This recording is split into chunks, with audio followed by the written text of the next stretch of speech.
try not to embarrass us tonight. My mother said that, at 5:42 p.m. on September 14th, standing under a $40,000 floral arch at my sister's $350,000 wedding. My father added, louder, "Let's just hope she figures out her life one day." 300 guests, crystal chandeliers, a string quartet playing something soft and expensive. And in less than 10 seconds, I was publicly reduced to the family failure. Again. I'm 31, financially independent, quietly strategic, and at that exact moment, I was standing inside a building I purchased 18 months earlier through an LLC. They just didn't know that yet. I smiled. "Okay," I said. They heard surrender. It wasn't. Because at 4:03 p.m. that same afternoon, I had already received confirmation from my operations director. Owner acknowledgement scheduled during reception opening remarks.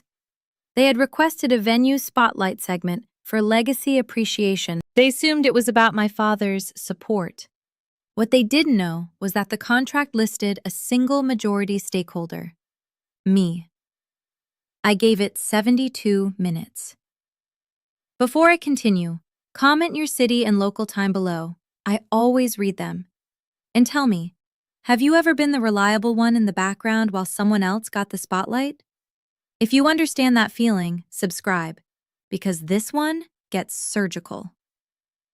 The reception began at 7 p.m. Champagne towers, imported linens, custom lighting package, $18,600. Venue rental line item on the wedding budget, $92,000. Paid in full, to my company, through a corporate account my parents had mocked for years. At 7:18 p.m., I noticed something interesting. I'd been removed from the family wedding planning group chat. The name changed from Sister's Big Day to Inner Circle. I wasn't in it anymore. Curious timing, because the final vendor approval email had been sent at 2:14 p.m., directly from my company address, and someone had forwarded it to my father. I know this because of the metadata. Forward timestamp, 2:22 p.m. 8 minutes later, my mother texted, "Please don't make this about you tonight." That was before they knew. I didn't react. Instead, I opened my phone and reviewed the ownership structure again. LLC filed, March 3rd, 18 months ago. Acquisition price for the venue property, $4.2 million. Down payment, $840,000. Financed balance structured through a commercial note at 5.1%. My equity stake, 68%. Public record searchable, if anyone bothered to look. They never did, because in their minds, I was still the daughter who never stuck to anything. At 7:42 p.m., the event coordinator approached the stage. "Before dinner," she said into the microphone, "the owners of this beautiful venue would like to welcome you." Owners, plural. My business partner couldn't attend, which meant the spotlight defaulted to the majority stakeholder, me. I stood up slowly. My father's smile froze.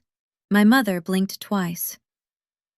There's a very specific kind of silence that happens when people realize they miscalculated. This was that silence, and we were only at minute 1. The coordinator smiled toward my table. "At this time, we'd like to recognize the majority owner of Sterling Grove Events." She paused. "Emily Carter." My name echoed through $18,600 worth of custom acoustics. Time, 7:43 p.m. 300 heads turned. My father's hand froze mid-glass. My mother whispered, "What?" I stood. Calm, measured, controlled. The walk to the stage took 12 seconds.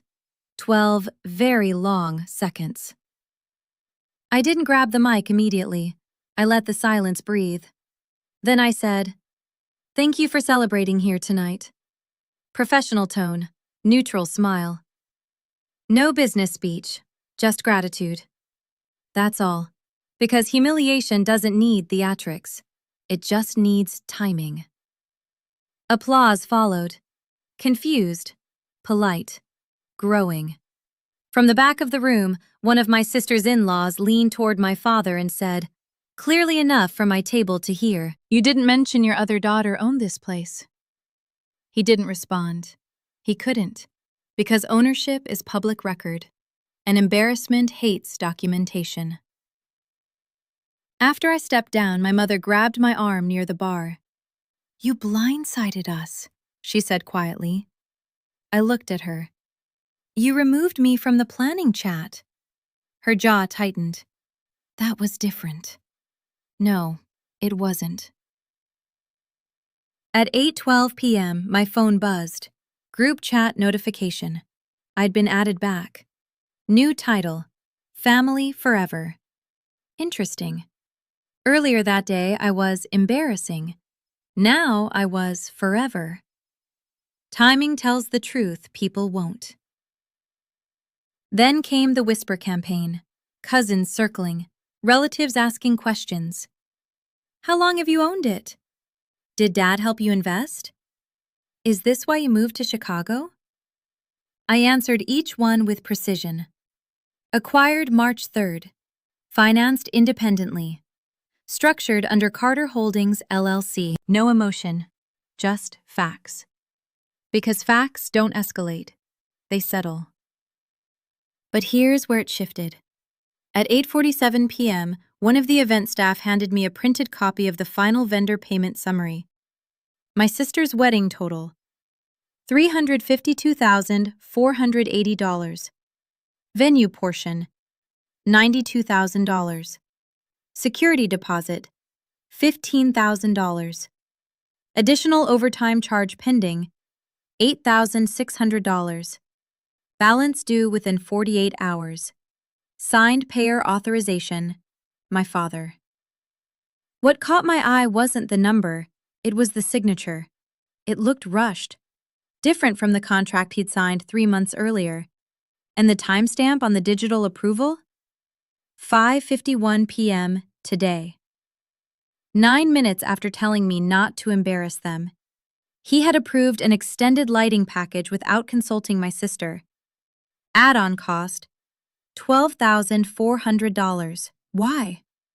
Because he assumed I wouldn't scrutinize it, that I'd just let it go, that I'd discount something quietly. I didn't. I walked back to my operations director. Flag the overtime request, I said. She nodded once. Payment terms enforced? Yes. No favoritism clause in the contract. No family discount. Business is neutral. At 9:05 p.m., my father approached me again. Can we adjust the final invoice? He asked, voice low. For optics. Optics, not accuracy. I held his gaze. The contract is standard.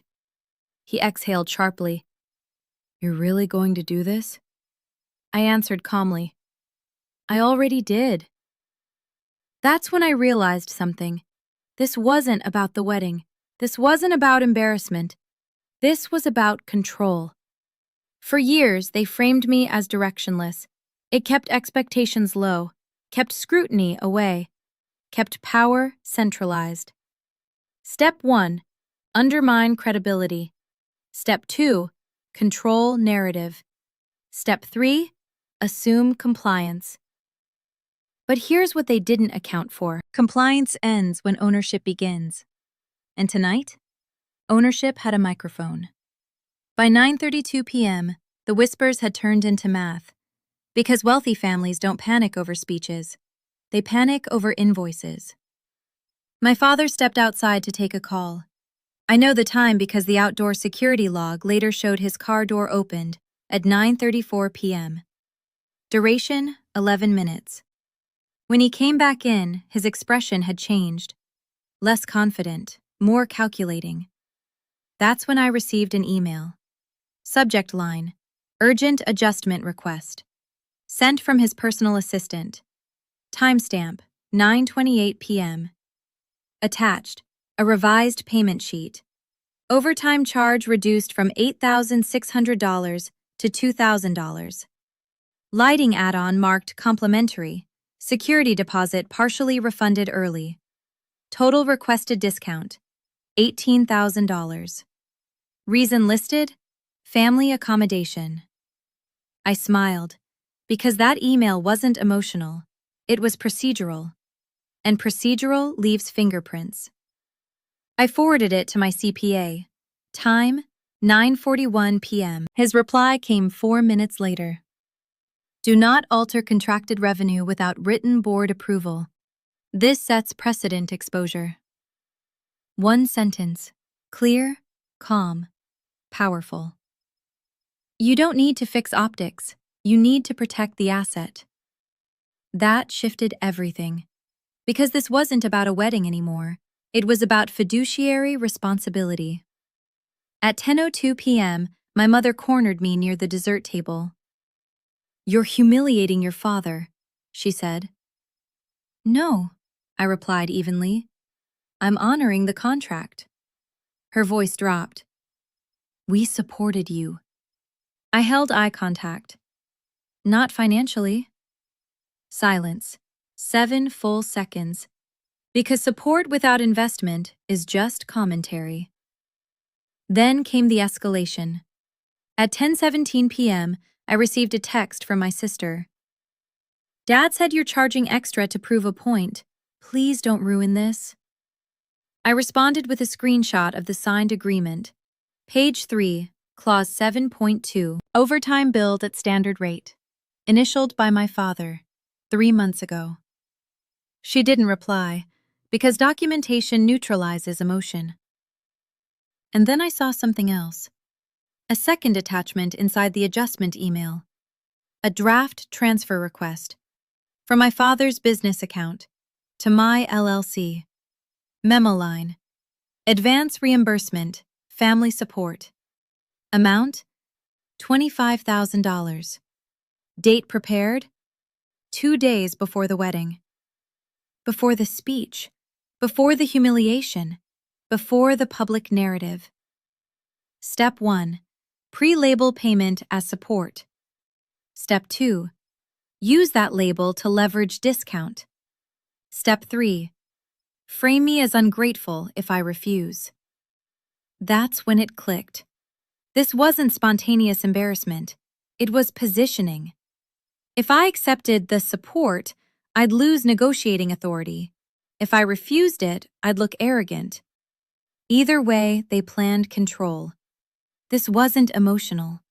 It was structured. At 10:45 p.m., I asked my operations director to prepare a full financial summary. Line by line, no adjustments, no discounts. Vendor compliance attached. Total due, $21,000 additional.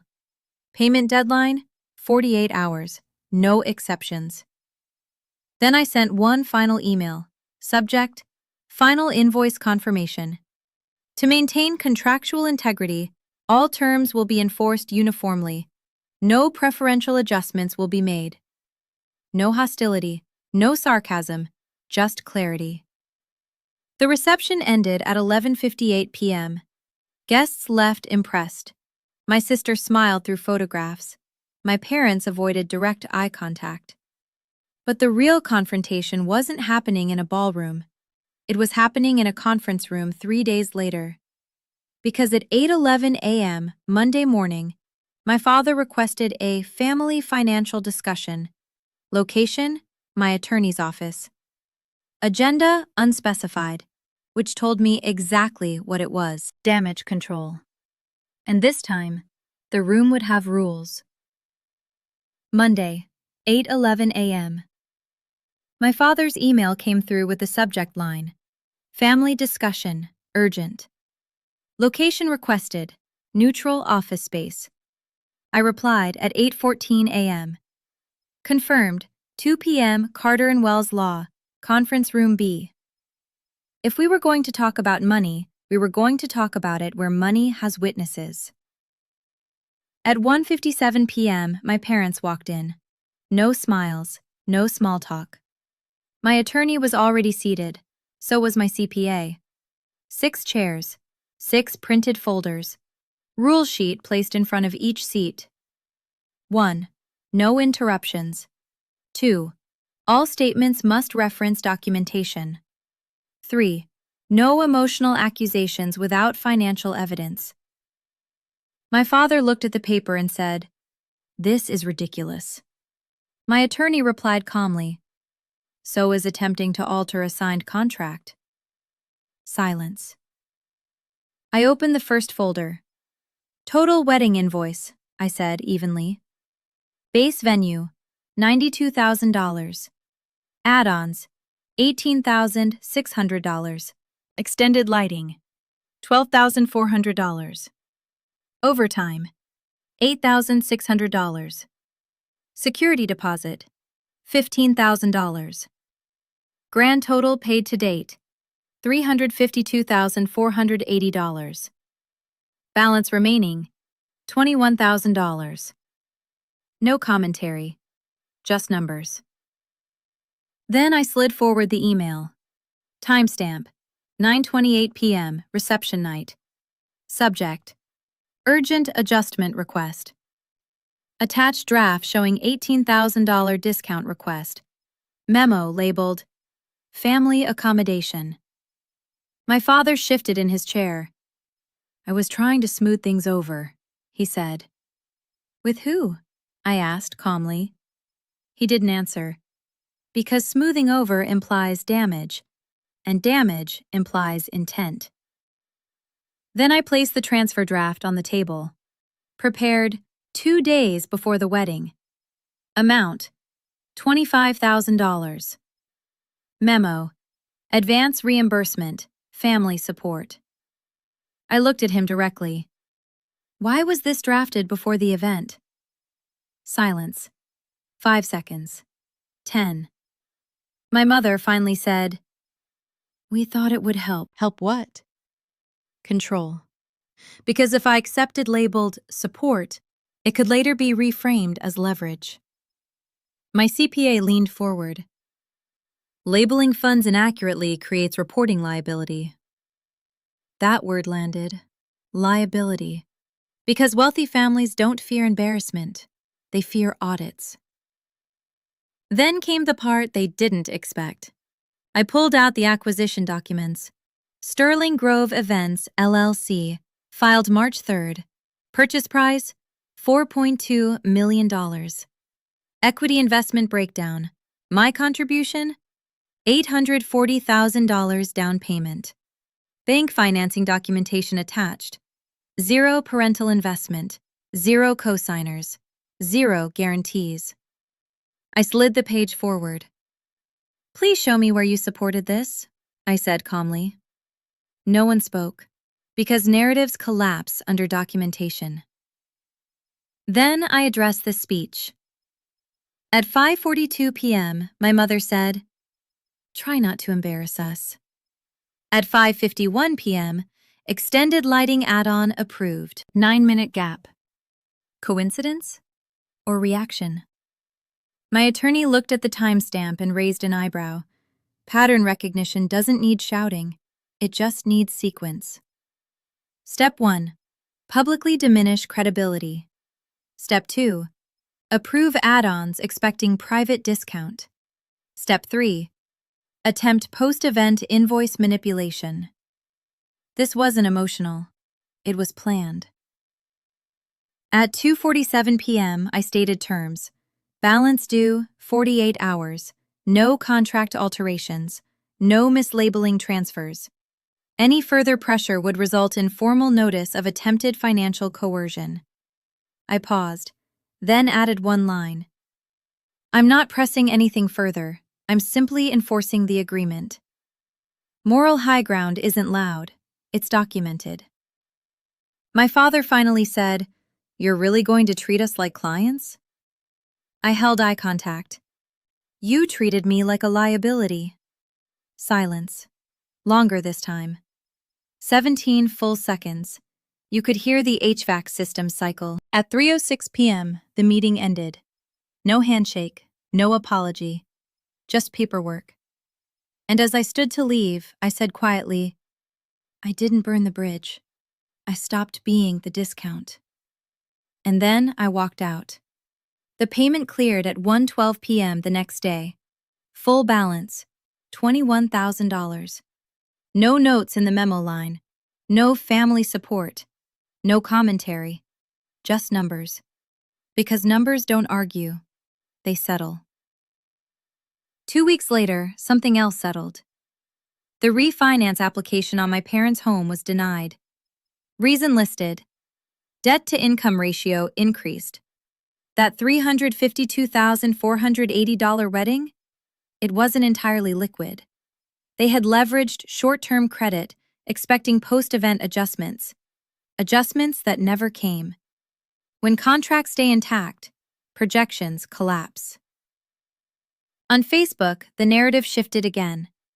My mother posted a photo from the wedding with the caption, "Proud of both our daughters." No apology, just revision. My father liked it within seconds. Relatives commented hearts. No one mentioned the speech. No one mentioned the invoice. Public memory is convenient. Documentation isn't. Then came the private call. October 3rd, 7:18 p.m. My father's voice was quieter. You made your point. I let the silence stretch. 7 seconds. I didn't make a point, I said calmly. I enforced an agreement. He exhaled. I didn't think you'd go that far.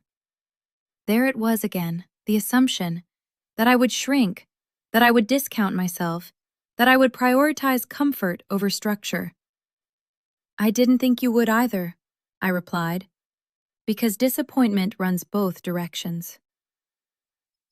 3 months later, the venue hosted another event, corporate gala. Revenue, $118,600 in one night. Clean margin, on-time payment, no adjustment requests, no emotional leverage, just business. That's when it fully sank in. They didn't resent my success. They resented losing access to it. Thanksgiving was different. No jokes, no passive comments. My father asked neutral questions about operations. My mother asked about growth projections. Language changed. Respect often follows profitability. But respect that arrives late is still transactional, and I treat transactions accordingly. Here's the part no one sees. When someone calls you a failure in public, it's rarely about your trajectory. It's about preserving theirs. If I stayed directionless, they stayed superior. If I stayed small, they stayed safe. Ownership disrupted that hierarchy, and hierarchy rarely surrenders quietly. I didn't cut them off. I didn't expose them online. I didn't weaponize the microphone. I corrected behavior through structure, and that's a different kind of power. Calm, controlled, repeatable. If the people who once dismissed you suddenly realized you controlled the room, would you give them a discount? Comment your city and local time, and tell me, have you ever been underestimated until the paperwork proved otherwise? Subscribe if you understand this. Being quiet doesn't mean you're behind. Sometimes it means you're building something they can't see yet.